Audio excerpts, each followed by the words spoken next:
Wayusanu jeung disunatkeun naon opo iksarud doa ngalobakeun doa pisujudi dina nalika sujud li hadisin Muslim kana aya hadis Muslim aqrabu ma yakunul abdu mir rabbih ari pangdeukeut-deukeutna perkara hiji hamba kanu jadi pangeranana nyata aeromati tegesna rahmatna wa afwihi jeung pangampurana wa huwa sajidun nyaeta si hamba dina nalika keur sujudna maka kumargi kitu fa aksiru addu'a maka lobakeun kumaraneh kabeh addu'a kana doa aepi sujudikum tegesna dina sujud maraneh kabeh kitu nya.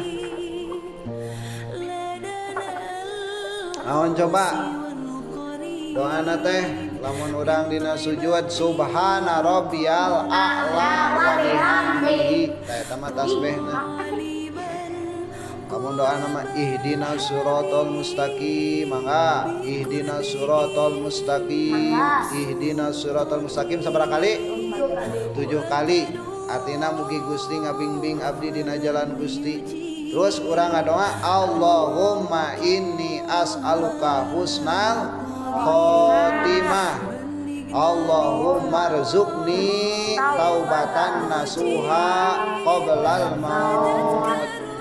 Terus Allahumma ya muqallibal qulubi tsabbit qalbi ala dinika.